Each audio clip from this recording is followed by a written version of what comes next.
soo dhawaada khiyaarta iyo saaxiibada hawada nagala socdo meel kasta oo joogtaanba mar kale galab wanaagsan ayaan idin leeyahay xagee marayaan wada hadallada xasan sheekh maxamuud iyo axmed maxamed islaan si kale haddii aanu dhigo madaxweynayaasha villa Soomaaliya iyo Kismaayo ama si kale aanu dhige madaxweynaha dawladda federaalka ah ee dalka Soomaaliya iyo madaxweynaha dawlad goboleedka Jubbaland waxaan in dhawaalaba maqlaynay wada hadallo iyo waxba u socda haddaba xagee wax marayaan wada hadalladaasi ma yani kuwa socda mise waa kuwa wali yani aan si rasmi ah u bilaabanin sayse ku yimaadeen halkan ayaan idinku soo gudbin doonaa xaqiiqda dhabta ah ee wada hadalladaasi iyo sida uu xaalku yahay iyo afar qodob oo Axmed Maxamed Islaam يعني وميسكا soo dhigay aansa ku horeyno muddo hadda bil laga joogo madaxweynaha dawladda federaalka ah ee dalka Soomaaliya mudane Xasan Sheekh Maxamuud waxa uu booqday magaalada Addis Ababa ee xarunta dalka Itoobiya oo uu kaga qayb galay shirki gaajada yani shirki cuntada ama badqabka cuntada ee Afrika dhawaana wuxuu ku casuman yahay meesha la yiraahdo Itoobiya madaxweynuhu oo uu kaga qayb gali doona furitaanka biyo xidheenkii Masar iyo isku haysteen Itoobiya aan taydii ku socdo kulankaasi markii uu madaxweyne Xasan Sheekh Maxamuud ka qayb galay ka dambe waxa kulan gaara uu la yeeshay madaxweynaha Kenya iyo ra'iisul wasaaraha Itoobiya waxa madaxweyne Xasan Sheekh Maxamuud uu halkaasi ka furay galka Jubbaland oo dabcan labadaasi dalba ay saameyn ku leeyihiin oo ciidamo ka joogaan waxa uu soo jeediyay oo xilliga labada dhinac la wadaagay inuu dalbanayo inay ka dhex odayeeyaan isaga iyo Axmed Madoobe maadaama ay maryo dhiig la kala furteen dib badanna uu ka dhex dhacay hawshooduna ay fogaatay oo meel hadda labadoodu ay isku doonan karaan aysan joogin sidaa daraadeedna maadaama meesha ciidamadin ka joogaan saaxiibana aynu oo waa inaad ninka iyo aniga nin kale qabataan oo hawshanada gashaan way aqbaleen haddaba muddo kadib madaxweyne Xasan Sheekh Maxamuud oo dalabkii hore ka duulay ayaa dawladda Kenya yani la soo xiriiray meesha wax marayaan buu weydiyo hawshi waa ku jirnaa baa leeyahay wafdi Kenya ka socda ayaa dhinaca iyo Kismaayo tagay maalmo ka hor Axmed Madoobe la kulmeen warkii bay u gudbiyeen waligay baan albaabka wada hadalka ma xirin حتى أنا أسأقو إنهم وذا هذا اللو وأن عدنا دحدحادين ينديار واحد وأنت أن مقدشة سقوط تبنو سيدا بقى أنا وذا هذا اللو لكن شروطه أياك سكي ويصون نقدين أيوة شروطه وذا وهاجر ضد كده ذي إن يعني أي وذا هذلين هبيرات متشرو وذا هذا أو ستوس أودح مري أحمد إيو إن حسن لكن والله كلا دبقة يعني سني واحد هذا مركي إثيوبيا الصومالية لو كلا دبقة يو قارنا ماشين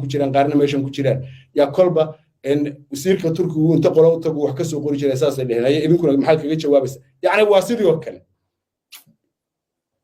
حسن شيخ قضبضي أفرتها أحمد مذوبة ويعني صور دقي سنو أوجي هاي بيقولي مركل أوجي يعني قضبض وبنان كان لكن أفر بقى أقول مهم سن حسن شيخ قضبضي والله درك أوكي سامر كهذا مدحوين حسن شيخ محمود وكدون يا أما وكو يعني قرشين يا وذا هذا استجا أحمد مذوبات أحمر أنت أنا أفر تقضب آدم مدحوين حسن شيخ محمود وحبا أبد بريا أول هره حوجا دباتوين بهيست هذا حوجا رجال باكو شرته رجال سو حدون يا ويران إنه سكودا إنه هم يبدلوا أو ما حي رجالو كو wuxuu aaminsan yahay Puntland inuu ka adkaaday oo awoodii Puntland uu weeqay oo uu maamul kale ka garab dhisay oo wax baahi ah oo maanta Puntland loo qabo aanay jirinba يعني سان هوري وشيغنay xildhibaanadoodana lagu doorto Muqdisho oo taa culays badan kuma hayso koow talabaad in uu Axmed Madoobe naftirkiisa weeqay oo gobolkii Gado uu ka qabsaday oo xilligan ay tahay xilli ku haboon يعني Axmed Madoobe in cadaadis la saaro oo la yiraahdo maamul kalaan ka garab dhisi sidii Puntland haddii kale waanaynu wada hadallo oo aynu isqaadanno waa qodob labaad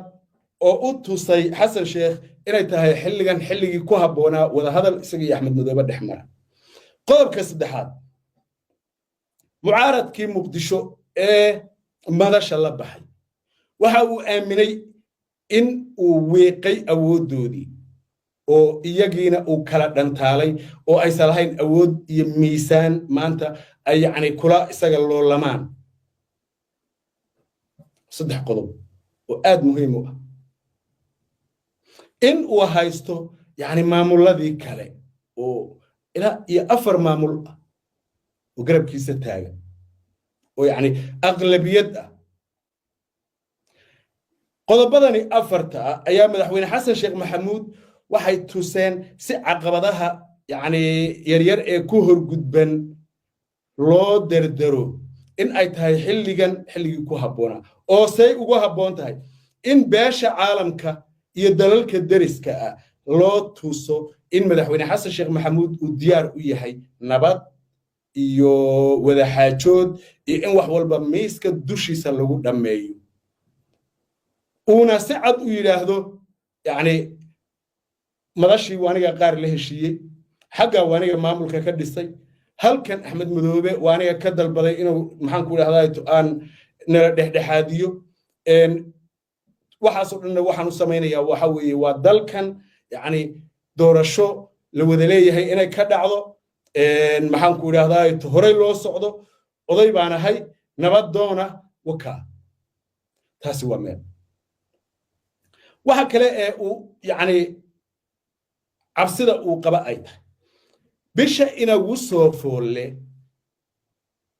ee September dabayaaqadeeda ilaa iyo October waxay sheegeen kooxda ugu magacaaban doorashada sida la sheego inay bilaabayaan doorashadii golayaasha deegaanka wuxuu og yahay in dhinacan Jubbaland abaabul dagaal ka socdo oo waxa hadda yani Axmed Madoobe uu qorsheynayo ma aha inuu gado duulaan ku yahay waxa uu duulaan ku yahay meelo kale yani dhul dhan baa ka maqan Jubbaland dhulkaas uu rabaa dabcan inuu aado waa soo maaragtay tabin doona insha Allah taala sababta uu halkan u joogo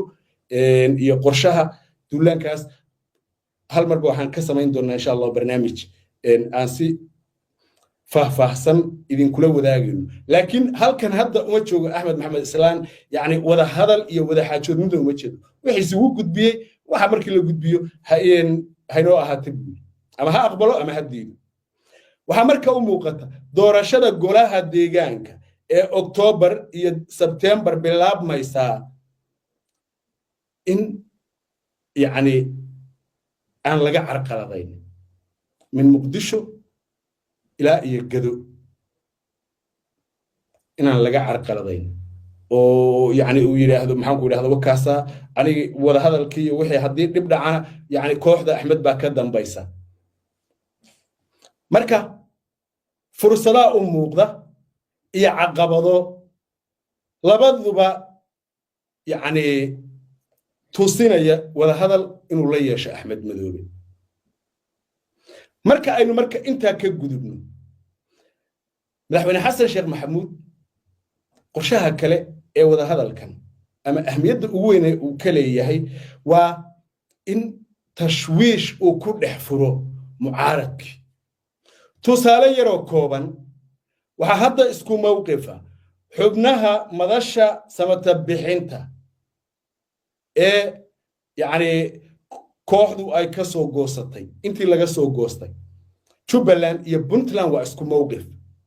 si kale haddii loo dhigo yacni xubnaha ay ka go'an tahay in ay xasan sheekh dalkan ka badbaadiyaan iyo labada maamul waa isku mowqif oo iyagaaba awal hore isku dayay inay dhexdhexaadiyaan isagaa ka diiday wuxuuna Rooble inoo sheegay in haba yaraatee ee xasan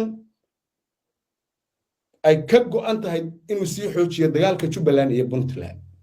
sababtoo ah fursad uu haystaa mid walba qayb buu goostay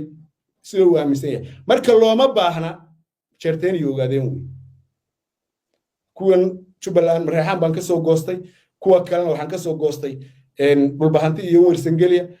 maxaa igu filanba يعني marka labadan la tuuro labadan la qaadanaya waa in tashwiish la furo oo waa maxay tashwiishkaasi waa tuubada uu tuurtay ee wada hadal ayaan diyaar u ahay aniga iyo Axmed Madoobe oo aan waliba wax badan uga tanaasulayo inaan la galo Axmed Madoobe halkaas yani Axmed Madoobe hadiiba ay waa Xasan Sheekh wada hadlayaan lamaba aamini kara wey shalay baa maxaan ku yiraahdaa isagii iyo dani heerkay kala gaadheen la ogaa mar kale miyaa yani in uu tashwiish ku kala furo oo cududii halkaa ka soo bixi lahayd ay wiiqanto hadda ogow diyaaruma uu ahaa kamana dhab aha wada hadal iyo wada xaajood uu Axmed Madoobe la galo ee waxa uu doonayaa kaliya in wada xaajoodkan iyo wada hadalkan ay noqdaan yani sun uu ku sii dhex ama virus uu ku dhex furay Puntland Jubbaland iyo mucaaradka Muqdisho baaqiga ku ah ahmiyadda ugu weyn ee labaadi waa midda ee uu yani maarata u dalbaday wada hadalka okay inta markaan kaga gudubno dabcan ma u hirgelaysaa mise ma u hirgeli karto muuji qodobada Axmed Madoobe soo bandhigay Axmed Maxamed Islaan odo waa jooga waan daawanaya saan filayo qodobada uu ku horgudbay ayaan jeclahay muhiimadooda afar xaba inaan ka soo qaado horta marka koobaad Axmed Madoobe waxa uu cadeeyay totally-ba inaan isaga maxaan ku yiraahdaa wax albaab oo ka xidhan aysan jirin horena uu sheegay marka ay albaabka xidhaan la gaari doono anigu se waxaan leeyahay adeer gacalle iska xidh albaabka Xasan Sheekh yani waligi wanaag kuma soconin wax wanaagana lagama sugay lagama rajaynayo marka albaabka wada hadalka inaad gabi ahaanba iska xidho ayaa ku haboonayd laakiin dabcan waxani waa siyaasad wala isla qaalma roganaya been baa la isu sheegaya kan isagoo diyaar u ahayn kan uu la hadlo ayuu leeyahay diyaar baan u ahayn aan la hadlo kan kale sidoo kale aad baan u danaynaya inaan la hadlo leeyahay waxna kama jiraan yani waxa khayaali been iyo filmo aan macno badan lahayn oo salkoodu uu khayaaniyo hoog yahay ayuun baa la isugu jiraa siyaasadda Soomaalida qodobada marka Axmed Maxamed Islaan uu wafdigii Kenya faraha ka geliyay afarta qodob ugu muhiimsan kow midii qodobka koobaad doorashadii Kismaayo ka dhacday 2000 iyo maxaan ku idhaahdaayo 24 November inay ahayd baan filaya aduu xilliyadaas doorashadii dhacday duuduub inuu u aqbalo welibana uu isagu ku dhawaaqo oo uu yiraahdo kow waanu aqbalay doorashadii Kismaayo ee Axmed Madoobe madaxweynaha ku noqday waanu aqbalay waana hambalyeynaa waa qodobka koobaad aqbalida natiijadii ka soo baxday doorashadii Axmed Madoobe isku doortay ee 2024 Kismaayo ka dhacday نقول بس يا سدورنا إيه تاسو وقضب كوبادوي قضب كلامات كان نقاشدا دمان هبراعيدي وحكبدلك لوجو سميي دستور كي لبعض كون إيو لبي إيو طبانكي دمان هبراعيدا إيو وحكسته أو وحكبدل oo lagu sameeyay dastuurkii 2012 in duuduub looga noqdo not qaar baa laga noqonayaa iyo xabad baa la bixinayaa iyo in yar baa maxaan ku yiraahdaa halsiib lama ogola buu duuduub waa in looga noqdaa buu oo meeshii May شلية طبعاً كده لبا كي لتشوجي أن سوق إيمان يضلكوا هل دستور ليه هي تبلو سوعلنا يجود جهراء الدور شرع حالي ما يري هو جامنيس والله لا يوحى كذا شيء وحكي بدل كل جسم دستور كي لبا كون يلبي طبعاً كده ودابكوا قاضوا والله مشاقة هرلو تاسي وقلب كلبا قلب كسدحات إن جبي أهم وحي عيدنا قبل كجذا كتشوجا يا وحي مامولا أوصل مجعابي يعني يجون أيهم وحبة كمتشيران وحي عيدنا أوقاته مامولا دمان دبلو وسو عليو دقموين كم مكان كعنت تشوف الله أما سك كلام هدي عنده إن دولة دو أي كبح ذو قبل كجذا فرجلين تنا أي كتشوجسو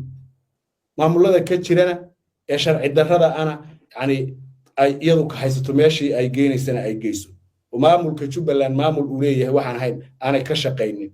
وقلب كصدحات كبحتان كقبل كجو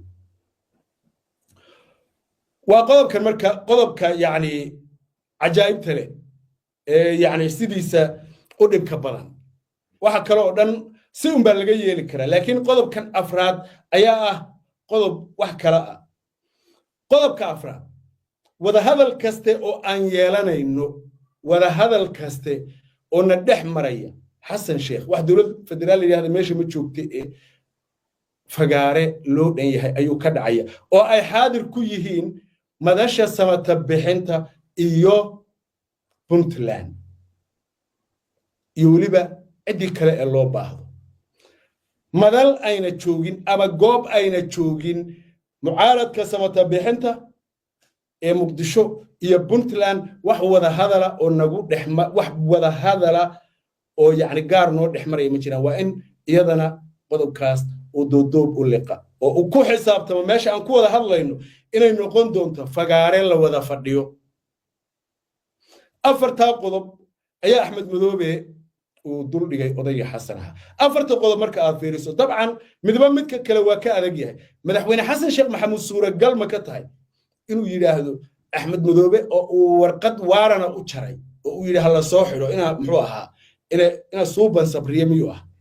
iyo ina maxaan ku Calisay Cabdille soo ma adigu hooyooyinkood magacyadoodii ay maxaan ku banaanka keeneen umaleynaysa inuu dhihi madaxweynaha Jubbaland baa tahay waa ku aqbalay oo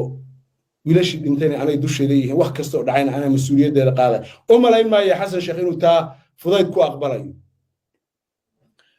tan dastuurka يعني wax ka bedelka waa suuragal way iska fududahay wax badan ma sii ah macna ugu ma fadhiyay sababtoo ah yani in sawdan kalu leeyahay mooyaan dastuur iyo waxa midna mar rabay wuxuu rabaa 2 sano 1 sano wax noocaas in uu helo doonaya tan marka labaad macna badan ugu ma fadhido Xasan Sheekh Maxamuud ee ah in uu ka noqdo wax ka bedelkii lagu sameeyay dastuurkii 2012 sidoo kale tan gado iyadana wax macna badan ugu ma fadhido labada qodob inuu Xasan Sheekh ka noqdo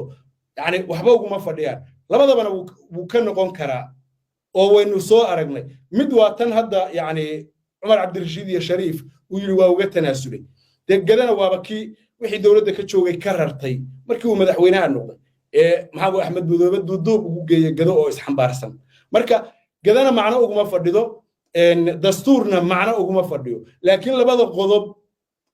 يعني حكمري واقع وإن قلع عباد وصو فريست أو أي مدوغي مشرحين تا أما مداشي سمتا بحين تا قوب أي تشوغان إيو محانكو لهذا يتو ليسو يمادو انت أن ليسو إيمانينا وانت سو استاقي لهذا إن أحمد مدوبي ومدحوينها تشوبلان إن دورشادينا صحبة يهايد إن تاسو يعني وح الله ليه وحي نبقها دعي مسؤوليتdeeda oo dhan isaga dusha u saaraysa labada qodob marka waa laba qodob oo aan Xasan Sheekh Maxamuud haba yaraatay liqi karin aniga aragtidayda sidaa daraadeed dab marka loo hadlayo ma jiro wax wada xaajood ama wada hadala oo rasmiyan socda oo ka dhaxeeya Xasan iyo Axmed waa hindisa beena jahawareerin ah loogu talagalay إن ده هددك أما محنكو الرأي العام كان لوسي تشيديو ولا يرى حسن شيخ محمود بعد البضي يعني وهذا هذا الولد أحمد مدوني waxa oo dhan marka waa yani kaliya in la isku muujiyo bulshada samadoon ama wanaag doon mana aha qof doonaya ee dhammaan waa khiyaano iyo muruq iyo maxaan ku idhaahdaayo culaysyo jira iska khafiifin iyo yani maxaan ku idhaahdaayo hawlo la doonayo in yani waqti lagu iibsado ama wax lagu iibsado intaas looga dan leeyahay ma jiro wada hadal socda haba yaraatee oo labadan oday hadda yani u socda dabcan u kala dabqaadku waa sii jiri karaa Addis Ababa ama Nairobi ama meel kale waxyaalo badan baa jiri kara kii James Swan baa isaguna hadda dhaqdhaqaaq wada oo isaguna yani suuragal ay tahay in uu wax ka riixo marka wixii ku soo kordha insha Allah ta'ala waynu arkaynaa tan iyo barnaamijyada xiga wagala xasan oo idin leh waqtigu haydin waxnaado akhyaaray